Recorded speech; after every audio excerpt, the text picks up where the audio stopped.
Hey everyone. So in today's video, I'm going to be talking about this text constructor challenge. It's an assignment that we will be working on. So I'm going to go over all of challenge number 1 here, and then you are required to either work individually or with a partner on numbers 2 through 5. So really quickly, our goal here is we're going to be given some part of a passage, and then we're going to have to create the rest of the passage. And this kind of goes twofold here. It's understanding how important text structures are to an author's purpose. So an author, when they write something, always has a purpose or a reason why they wrote that thing. And maybe they want to show a problem and a way to solve that problem. Maybe they want to show something in its sequential order from start to finish. Maybe they just want to really describe something to you. So it just depends on whatever that organizational structure is. And so that is why we want to work on building our ability to identify, really what the author's purpose is, because that's kind of what text structure is all about. Why did the author write this this passage? So we're going to read the selection, put information from the article on the provided graphic organizer, use the prompts, brainstorm and research ideas for a second paragraph, and then fill in the graphic organizer with your ideas. Write a second paragraph that aligns with specified text structure, incorporate signal words that are characteristic of this structure. So looking at our first passage here, at Valley View Middle School, a growing concern among teachers and administrators is the increasing number of students playing computer games during class time instead of focusing on their lessons or completing their assignments. There's our problem. This trend not only distracts the individual students from their learning objective, but also disrupts the entire class, making it challenging for teachers to maintain a productive learning environment. There's our second problem. The issue has led to a decline in students' overall academic performance and engagement in classroom activities. There is now our third problem. Despite various attempts to monitor and control computer usage, students continue to find new ways to access games, leaving teachers frustrated and seeking a more effective solution. So the solution that our main problem is students are gaming and it is distracting. Ooh, that should be a comma. It is a problem because it is having a negative impact on the learning environment. Now, their possible solution they've already tried, it seems like, is restricting all access to uneducational websites. I don't like the word uneducational. Another possible solution would be to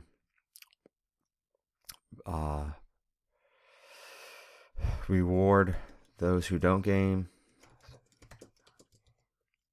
And I am typing terribly today. A final one would be to designate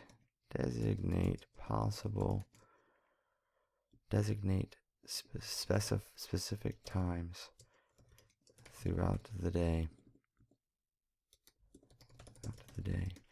where students may game. Okay, so the benefit is obviously to return the classroom to a place where instruction is where learning is possible.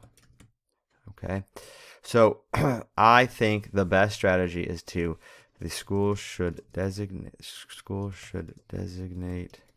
times throughout the day where students can game, relax.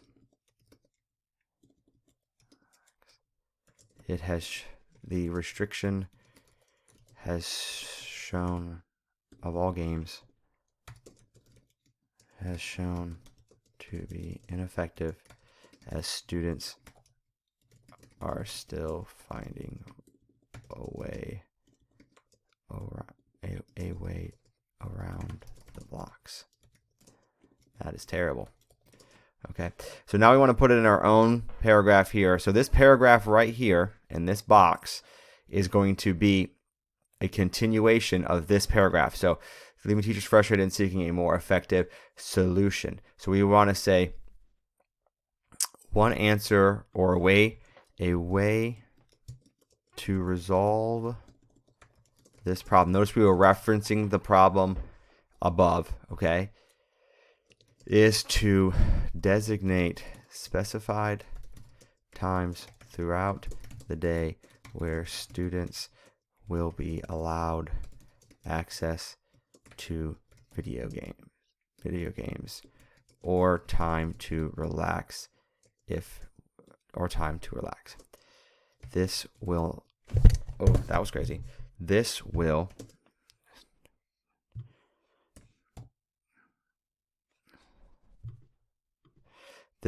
give students partial.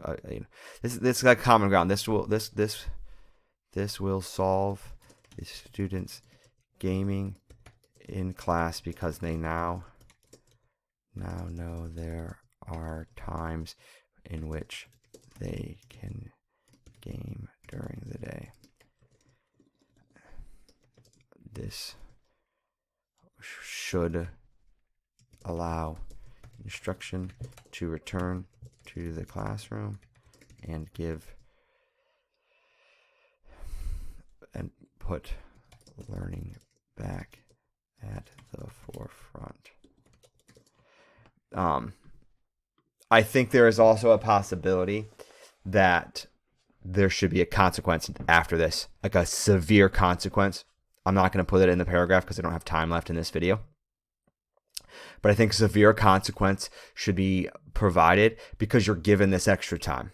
You're given some time throughout the day, maybe multiple times throughout the day. Hey, come play these games. And that way you can, it should re-incentivize that if you're gaming in class, it's a severe problem because you had homeroom or you had all these other times throughout the day. So anyway, this is what it should look like. These are your 2 paragraphs put together. I kind of wish I had organized this in a way where they were all together, making it one solid thing. I might actually add that to y'all's final draft so that you have to actually copy and paste it and make it one paragraph just to see what it would look like. But regardless, let's move on to cause and effect. Again, on your own or with a partner. If you have any questions or need any help, please refer back to this video and how I went through it. Notice I did use signal words. In my paragraph, I think I used 2. I'd like to see the same thing there. Notice I didn't write, I think I wrote 3 sentences, maybe 4. I didn't just write 1 sentence. Just make sure that you make note of both of those things. All right, everyone. Thank you so much for watching.